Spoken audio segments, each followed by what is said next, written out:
What is up, you guys? Reversal here, and welcome back to another episode of Pokemon Go. Today we got some egg hatches, but before we dive into those egg hatches, I want to let you guys know that I made a little mistake on the last episode, and I'm sorry for that. Carvana wasn't off the checklist. I've fixed that since. And also the IVs of Aaron were wrong. It said the IVs were wonderful, but for some reason I wrote down 73%. I'm sorry for that. I'm gonna try to make sure that doesn't happen again.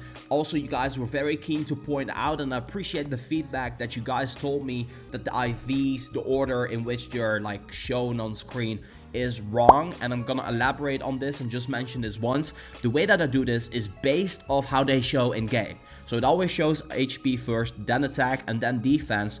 And also my IV calculator from Game Press, which is a very reliable source, is also showcasing it in that way. So I'm gonna stick to that. It's also pointed out on screen, so you know, if you're not reading that, then I cannot do much about that. But yeah, I mentioned it now, and tomorrow I'm gonna do a massive egg hatching spree. The last couple of days the weather was really terrible, so tomorrow is gonna be better, and tomorrow tomorrow quest will be coming out as well. So I want to hear from you guys in the comments below. What do you think is a really cool task? For me, it would be catch a Pokemon 25 times with an excellent throw. Not in a row, but just in general. Let me know what you think are cool tasks for the new research feature. That being said, we got some egg hatches to do. Let's jump right in. The game, I really still feel though, even though we got all of these new cloth pieces. Oh, I'm recording this one. But this episode starts off really weird because yesterday I've been trying to hatch a batch of 9 indoors by hopefully drifting, and it wasn't drifting, so I kind of gave up. But now they're hatching, and the first hatch is a Wynaut. I actually got interrupted towards the ending there by the axe going off because there were new clothing in Pokemon Go. Anyway, we got the Wynaut 360 CP. Let's go and take a look if it's good or not. It's certainly got my attention. Best attribute is attack. Certainly impressed by its stats. I kind of still want to get myself a really good Piloswine for Mamoswine in Gen number 4. So yeah, this is a decent little hatch, but it's not the one we're looking for. Number 2. Let's take a look what we get. We get Elekid, number 4. So you're in the lead by the egg hatch we got the most of. 583 CP with a certainly caught my attention with the best attribute being attack, and certainly impressed by its stats. We've yet to find ourselves 100% IV. As you guys just saw, I was drifting away with a female clothing character because I was doing that episode. Ah, jeez. What is life? Egg hatch number 3. Let's see what it is. And Togepi Pichu in the lead with Elekid because it's not a shiny, and it's the one that we hatched the most of, and it's not a shiny. 305 CP. This is a 96% IV Togepi, I reckon. 15 attack. Wow, that is nice. Want to keep that one. Alright, moving on. Egg hatch number 4. Let's see what we got. Come on, give me something juicy. Magby, not shiny. Haha, that rhymes. 657 CP. We did have that cat. Oh, Bob Saget. I just realized I don't have a star piece on. What a waste. What a waste. Wonder. HP. Attack. Certainly impressed. Dang. Got me going for a little bit there, Magby. Okay, here we go. Egg hatch number 5. Come on. Give me something good. Don't troll me, man. Mudkip. Ah, yikes. This is, I think, the 3rd Mudkip I've hatched. 521 CP. Could potentially be good. I know Gen 3 Stardust above 500 CP are always, like, can be decent. So that's certainly got my attention. It's not interesting. HP. Stats noticeably trending. This is a really terrible hatch, actually, then. Alright. We got egg hatch number 5, I believe. 5. Let's see. Phoebus, that's always a great hatch. 125 CP, it is not. It's 112. And this makes it certainly caught my attention. Attack, certainly impressed. Whew. Next one, come on. That was a good hatch. Phoebus I always consider a good hatch. Nose face. Nose pass. You shall nose pass. I'm so sorry, you gotta keep up with me. 438 CP. Certainly caught my attention. Defense, it's not good. Okay. Come on. Come on. Come on! EV! Yes! I'm always happy with the EV. That's good. 527 CP is not good. Certainly caught my attention. Attack certainly impressed. The candy is good. Always very helpful on Eevee. I still want to get myself 200% for Gen 4. Glaceon and... ooh, Aaron over here. Let's go. Not a shiny. I still need a shiny Aaron. It's unbelievable. I've already checked so many Aarons and none of them have been a shiny, unfortunately. 692 CP. It's a wonder. Defense exceeded my calculations. That's the first time we're going to exceed on the Egg Hatch in this pre. And we're already done. Wait, that's not 9. It is. Wow, that went quick. Okay, that being said, I actually received a couple of packages recently. I want to say a special shout out to Sochi for sending these gloves. Really appreciate that. We had a Togepi pin from Zoe 2 Dots. I actually attached it to my hat. It says Good Egg. I'm gonna leave her channel in the description down below. She's an amazing YouTuber, which you definitely should be subscribed to. And then we had a letter from Ilida1234, one of my moderators, who sent me a letter. Thank you so much for that. I appreciate your mail. If you want to send me something, right here's the PO box information. I'm barely not getting any mail from you guys, so yeah. I would appreciate a mail or a letter or something. I actually do get letters, but some of them are really personal and I kind of don't want to, you know, get into that. But trust me, I do get them, I do read them, and I thank you from the bottom of my heart. It's really humbling to get like your creations and stuff sent over to me. That being said, we got some questions, and I actually took to Twitter to ask you guys, what are Pokemon Go Q&A? Ask me anything about Pokemon Go, and I picked out the ones that are the most relevant for me and what is happening regarding quests being released in Pokemon Go tomorrow. So let's dive in. Justin Pogo, trainer level 40x6. That's 120 million experience. Mr. Zumble. He's asking, how much are you looking forward to joining the 100 million gang? I'm really looking forward to it. It's kind of the pinnacle, I feel, right now. Like, level 40 is a pinnacle, but the pinnacle of pinnacles is 100 million experience. I'm not really focused on it right now because I want to make sure that you guys get a video every single day. So it's kind of like on the low fire. I'm not really competing with anybody anymore. I'm just like kind of seeing it out, I guess, Justin. Thank you for the question. Hector Ramirez is asking, based on the screenshot from the App Store, it doesn't show a Premier Ball when you encounter a Mew. Does that mean we got to use our Ultra and Great Balls? Also, do we get to try to catch it until we either run out of balls or until it runs away? And the answer to the questions are yes, I believe that is the case. You are going to be using your regular balls, and you are going to be catching it until it runs away. It does have a base flee rate of 10%, so 1 in every throws it runs away, and the capture rate is 3%, the base capture rate. So make sure you use your Golden Raspberry and your Ultra Balls. Don't use Savage Season, it might run away. Sorry, Mystic, it might run away. Suburbia Deutschland is asking about the post that was published earlier today, the Silver Road Reddit post about a possible Pokemon Go Fest in Dortmund. Not yet confirmed, but something to keep on the radar. And yes, I want to elaborate on this. If there's going to be a Pokemon Go Fest, regardless of the location, whether it's be in the North Pole or in Madagascar or something like that, I'll be going there.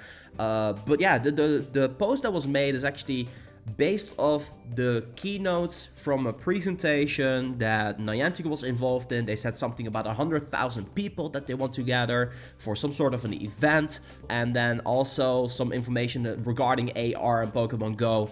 Definitely gonna keep an eye out on that because, well, you know, it's getting close to the point where Pokemon Go Fest 2 should be announced. I'm really excited. I'm gonna be there. I hope to see you guys out there as well the moment that's going to be happening. And Rose is asking, most difficult catches apart from legendaries, what Pokemon did you look for the longest? Giraffaric, and it's kind of like an ongoing meme on the channel. The moment I see a Giraffaric or anything like that, I get really agitated, which is not necessarily the case, but this is kind of just banter, right? But yeah, Giraffaric, if I ever find a shiny or 100%, straight into Professor Willow's bin right there. So that is a thing that's going to be happening. And the difficult the Pokemon that are the most difficult to catch, I really feel Yanma is like one of the hardest Pokemon to catch in general, and then also Zubat, the whole Zubat family, Zubat, Golbat, Crobat, I always find them very nightmarish to capture. Apom is kind of a Pokemon that gets under your skin at times as well, and just everything that turns into a Ditto. Like, Ditto is cool, but it's also like, you know, that sort of thing. Back in the day, I'm sounding like an old fart right now, but back in the day, Pidgeot used to be the most difficult Pokemon to capture ever. Like, you would throw once, it would break out of your Poke Great or Ultra Ball, and it would fly 1 kilometer backwards, and it would be even harder to capture. So you would have to literally fling your arm in order to even reach Pidgeot. So that was the good old days. It really has become much easier since. Stardust Pokemon Go is asking, will Team Rocket ever come in Pokemon Go? Any idea how Niantic can implement it? Maybe throughout the quest system. That'd be so cool to have a Team Rocket storyline or something like that, or prevent Team Rocket from doing this, like something in the context of a storyline about how you need to research, how they're, I don't know, like, you guys name it. It would be really cool to have some sort of cameo of Team Rocket. We already got close of Team Rocket and Rainbow Rocket, so I don't know, I don't see it, you know, being ruled out. Would definitely be awesome. I do feel that Niantic kind of tries to make it that the characters that are already in Pokemon Go are like being put to the forefront a little bit more, so maybe, you know, later down the road. Pokemon GO YouTuber Poppy the Legend is asking me, what kind of advice would you give small Pokemon Go channels like mine, and would you check out me if you got a chance? I actually checked out your channel, I like what you're doing, keep it up, I love the focus and the energy that you have. I just wrote down a couple of general tips that I just want to give out everybody, not just specifically to you, but that I feel is really helping out other people out there who really try to, you know, make a YouTube channel of sorts, to kind of give you a push in the right direction, I feel. So, tip number 1. Always put Pokemon Go somewhere in the title of your video, because if people are searching for videos on YouTube and they stumble upon yours and it's like, hey, Muse confirmed. It could be for Ultra Sun, it could be for Sapphire, we have no idea. Pokemon Go needs to be in the title because it kind of like, it works with the search engine of YouTube, so that's a very important one. Tip number 2, have an introduction of your video. I'm not talking about these boom boom boom intros.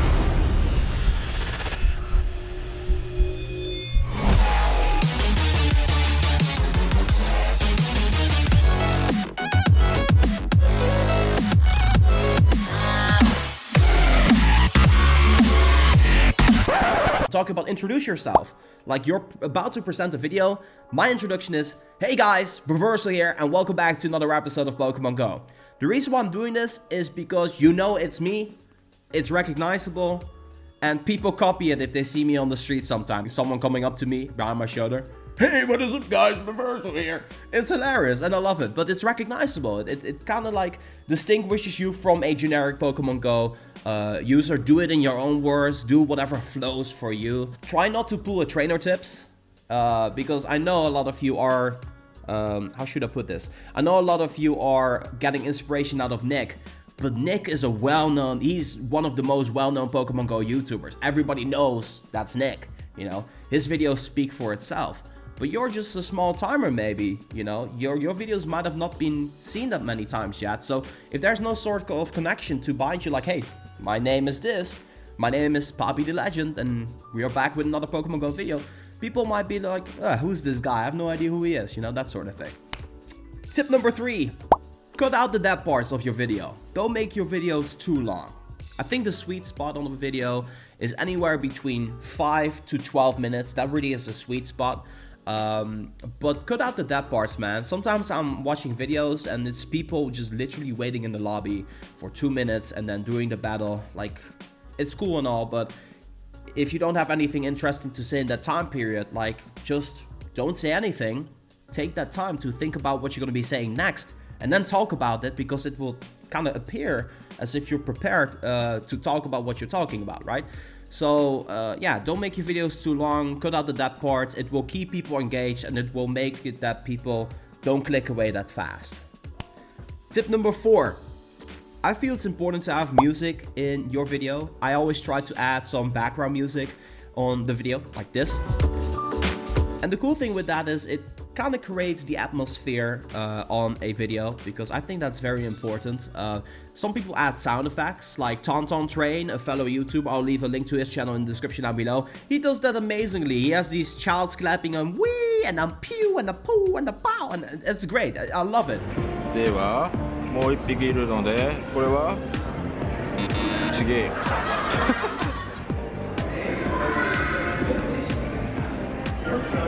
これはキラキラってあ、なったシャイニーだ。お、すごい。The way he does it, it's so cool to see him do his thing, right? But, you know, it doesn't work for everybody like that. But if you have like some sort of music in the background, hey, that works great. Doesn't always work for everything. And if you have trouble finding background music, you can always look for remixes or something like that, or no copyright sounds. YouTube has an audio library with a lot of really great, awesome, you know, songs in there. So definitely, you know, get on there.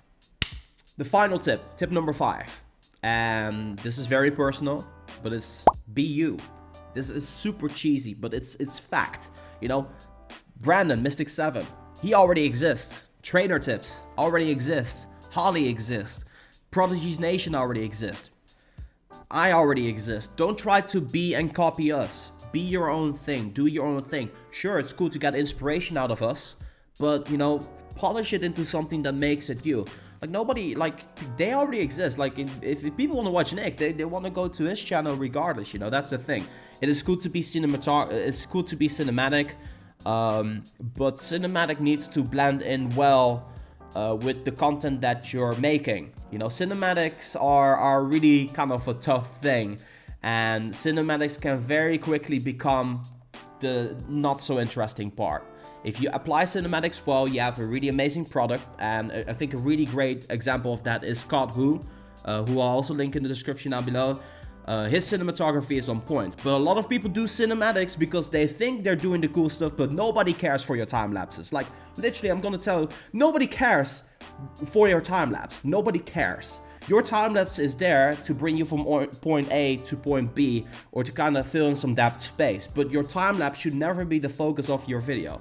So once again, just try to be you, come up with something that is unique to yourself, and also like look at your analytics. If you see a video performing well, look what went right in that video, and you can also see audience retention in your analytics. It will tell you when people lose interest and drop off on the video. This is probably one of the biggest tips that I would have told myself back when I got started with YouTube, so make sure you utilize that. So yeah, Poppy the Legend, go check him out. I'll leave his channel also in the description down below. Good luck on your journey to becoming a Pokemon Go YouTuber master. Question from Raging Robbo. I actually really like your Twitter handle, Robert.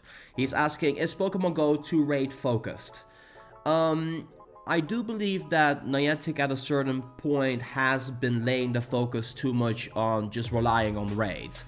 But I'm not sure what's happening behind, you know, the curtains of Niantic, but I get that impression. But now with the new quest system coming out to Pokemon Go, I believe that people will be doing raids if they have to and if they feel interested in doing them. But they will also really be interested in the quest system. So the focus on just raids is gonna kind of like water down, and then it will also be, you know, people focused on doing quests and such. So yeah, is Pokemon Go to raid focus? Kind of like a tough question to ask. I would say yes, but it's a necessity at the same time. So yeah, I'll just leave it at that. Feel free to, you know, give your thoughts and opinions on this particular question. It is an interesting one. How is it for you? How is it in your area? That sort of thing.